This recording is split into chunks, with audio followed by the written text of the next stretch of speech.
इधर देखिए, सवाल अच्छे समझना है, इसके जैसा एक और सवाल है और इतना इम्पोर्टेंट है, पूछेगा तो पेपर में सीधे 5 नंबर 6 नंबर का सवाल रहेगा। सवाल में है क्या, इसको समझ लेते हैं। सबसे पहले तो देखिए सॉल्व करने का तरीका भी सीख लीजिए। ध्यान दीजिए, कल भी एक और सवाल ऐसा पढ़ाया जा चुका है, 2 सवाल और भी ऐसा और पढ़ा रहा हूँ। ध्यान से देखिए, कह रहा है एक आयताकार, देखिए ध्यान दीजिएगा, एक आयताकार हॉल की लंबाई 10 मीटर और चौड़ाई कितनी 5 मीटर बढ़ाने पर उसका क्षेत्रफल 600 मीटर स्क्वायर बढ़ जाता है। यानी जितना पहले क्षेत्रफल था उससे 600 मीटर का हो गया, बढ़ गया। कब? जब लंबाई में 10 मीटर और चौड़ाई में 5 मीटर बढ़ाए तब। तो आखिर पहलवा कितना था, ये तो जानना पड़ेगा ना जी। ये जानने के लिए लिखेंगे कि माना हॉल की लंबाई बराबर मान लिए x मीटर, कोई दिक्कत है जी किसी को, और हॉल की चौड़ाई मान लिए कितना, मान लिए y, मान लिए y मीटर। अब ये देखिए, जब लंबाई x मीटर है, चौड़ाई y मीटर है, तो इसके हिसाब से क्षेत्रफल क्या होगा, तो एक्स वाई मीटर स्क्वायर हो जाएगा। इतना तो भाई होगा, हमारा ये ऑलरेडी है। और प्रश्न के अनुसार एक बात जो कह रहा है, मैं यहाँ ज्यादा लाइन आपका नहीं लूंगा और बहुत आराम से बताऊंगा। देखिए प्रश्न के अनुसार क्या कहा गया है, ध्यान दीजिए। प्रश्न के अनुसार कहा गया है कि यदि लंबाई में कितना बढ़ा दे 10 और चौड़ाई में कितना बढ़ा दे 5, तो मीटर क्षेत्रफल, पहले वाला क्षेत्रफल में कितना बढ़ जाएगा, 600।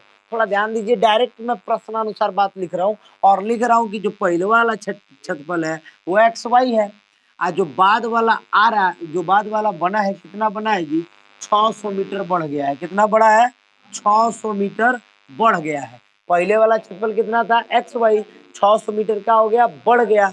अब क्या क्या करने पे बढ़ा, तो लंबाई में 10 मीटर जोड़े हैं, गुणे चौड़ाई में भी कितना जोड़े हैं, 5 मीटर जोड़े हैं। अभी लाइन में थोड़ा सा कम कर रहा हूँ आपको समझाने के लिए, देख लीजिए। आप ऐसे भी लिख सकते इस लाइन को, यहाँ पे 2 लाइन और भी आप लिख सकते थे कि प्रश्नानुसार लंबाई में 10 मीटर वृद्धि करने पे लंबाई बराबर एक्स प्लस 10, चौड़ाई बराबर वाई प्लस 5। वही बात दोनों को कट करके आपने डायरेक्ट लिखा, प्रश्नानुसार पहले वाला क्षेत्रफल में ना 600 की वृद्धि हो रही है। कब? जब लंबाई में 10 मीटर बढ़ा रहे हैं और चौड़ाई में भी 10 मीटर बढ़ा रहे हैं तब, 5 मीटर बढ़ा रहे हैं तब, ये दोनों कर रहे हैं तब वृद्धि हो रही है। अब इसी को देखते हुए पहले हम इक्वेशन तैयार कर लेते हैं। इक्वेशन क्या होगा, देख लीजिए, एक्स वाई प्लस 600 इसका गुणा होगा एक्स का वाई में, तो एक्स वाई हो गया, एक्स का 5 में तो 5x हो गया, 10 का y में तो 10y हो गया, 10 का 5 में तो 50 हो गया। अब देखिए थोड़ा ध्यान दीजिएगा, एक्स वाई से बाबू एक्स वाई क्या हो गया, कैंसिल। थोड़ा ध्यान दीजिए, ये 600 यहीं पे है, बाकी तो ये पूरा इधर देखिए, 5x प्लस 10y और प्लस 50 इधर है ना, 600 बराबर उधर जाएगा तो माइनस 600 बराबर इधर क्या बचेगा, 0। एक बात बताओ, 5x प्लस 10y माइनस 600 में से 50 घटाइएगा, माइनस 550 होगा, और माइनस 550 को बराबर किधर ले जाइएगा तो प्लस 550 होगा। समीकरण कितना हो गया, 1 हो गया। कोई दिक्कत है किसी को? अब मैं देखिए, अभी लाइन आधा ही पढ़ा था, अब मैं आधा लाइन अब पढ़ने जा रहा हूँ। थोड़ा ध्यान दीजिए, मैं यहाँ पे लिखूंगा पुनः प्रश्नानुसार, क्या लिखूंगा, पुनः प्रश्नानुसार। पुनः प्रश्न के अनुसार क्या पढ़ने वाले, सुनिए। कह रहा है कि परंतु उसकी लंबाई में 10 मीटर घटा दे और 7 मीटर चौड़ाई में क्या कर दे, और चौड़ाई में लिख देना, यहाँ पे चौड़ाई में 7 मीटर बढ़ा दे तो क्षेत्रफल कितना बढ़ जाता है जी, 100 मीटर स्क्वायर बढ़ जाता है। कितना बढ़ता है, 100। यानी कि देख लीजिए, पहलवा एक्स वाई है, 100 मीटर स्क्वायर बढ़ गया है। कब बढ़ा है, जब उसकी लंबाई में, यानी लंबाई में कितना घटा है जी, 10 मीटर घटा दिए हैं, तो माइनस यहाँ पे कर देंगे, राइट। और y चौड़ाई में कितना बढ़ाया है, 7 मीटर, तो y प्लस क्या कर देंगे, 7। अब इसको भी सॉल्व करके एक दूसरा इक्वेशन तैयार कर लेते हैं। कैसे, देखिए, एक्स वाई यहीं पे रहेगा, 100 यहीं पे रहेगा, बराबर एक्स का y में गुणा होगा, एक्स वाई होगा, एक्स का 7 में गुणा होगा, 7x माइनस 10 का y में गुणा होगा, माइनस 10y -10 का 7 में गुणा होगा, -70। एक्स वाई से एक्स वाई क्या हो गया, कैंसिल। यहाँ पे बचा 7x माइनस 10y, और ये जो -70 है ना, बराबर के इधर भेज दीजिए। तो इधर इधर 100 पहले ही से है, और जब ये -70 बराबर के इधर आएगा तो +70 हो जाएगा। तो 100 और 70 कितना हो गया, 170। समीकरण कितना तैयार हो गया, 2। अब आप देख सकते हो, अब आपको हॉल की लंबाई पूछ रहा ना, कि हॉल की लंबाई और चौड़ाई ज्ञात कीजिए। कोई दिक्कत नहीं है। अब हम ये दो इक्वेशन हमारे सामने है, हम विलोपन विधि, प्रतिस्थापन विधि, वज्रगुणन विधि, तीन विधि जानते हैं इन दोनों इक्वेशन को सॉल्व करने के लिए। फिलहाल हम एक कोई विधि लगा दे, बन जाएगा। देखिए विधि कौन सा बनाते हैं। सबसे पहले विलोपन विधि में करते क्या है, तो मान को इक्वल करते हैं। यहाँ मान ऑलरेडी इक्वल है, यहाँ 10y है और ये भी क्या है, 10y है।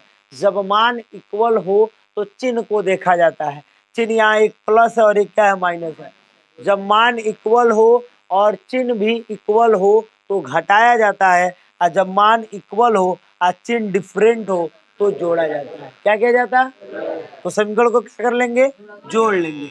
यहाँ हम क्या लिखेंगे, देख लीजिए, लिखेंगे समीकरण 1 और 2 को जोड़ने पर, देखते रहिए, जैसे आप जोड़ोगे तो क्या लेफ्ट वाला लेफ्ट को जोड़ेगा, राइट वाला राइट को जोड़ेगा। चलिए जोड़ते हैं।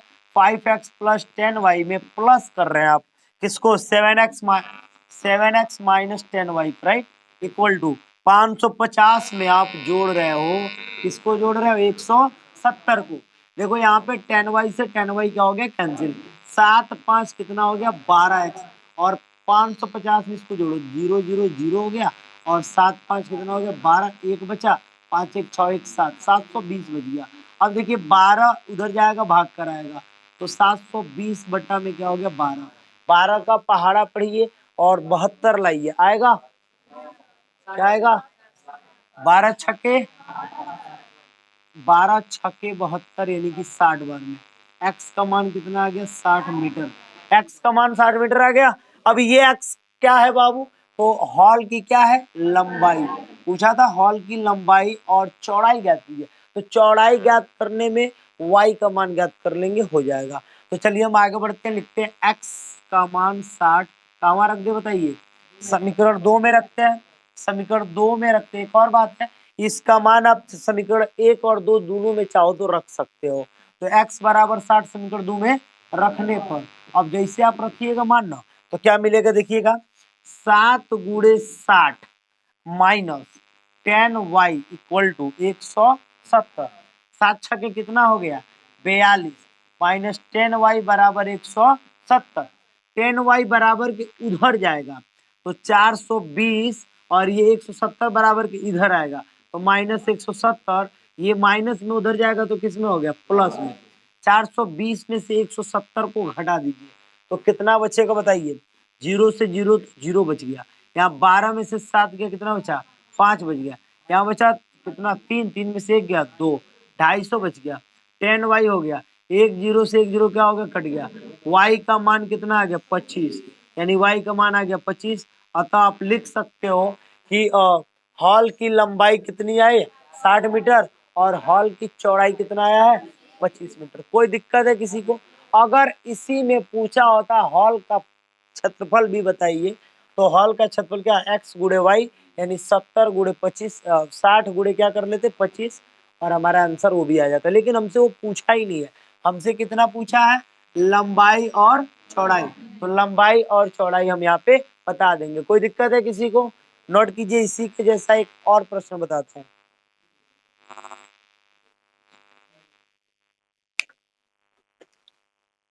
चलिए नोट कीजिए।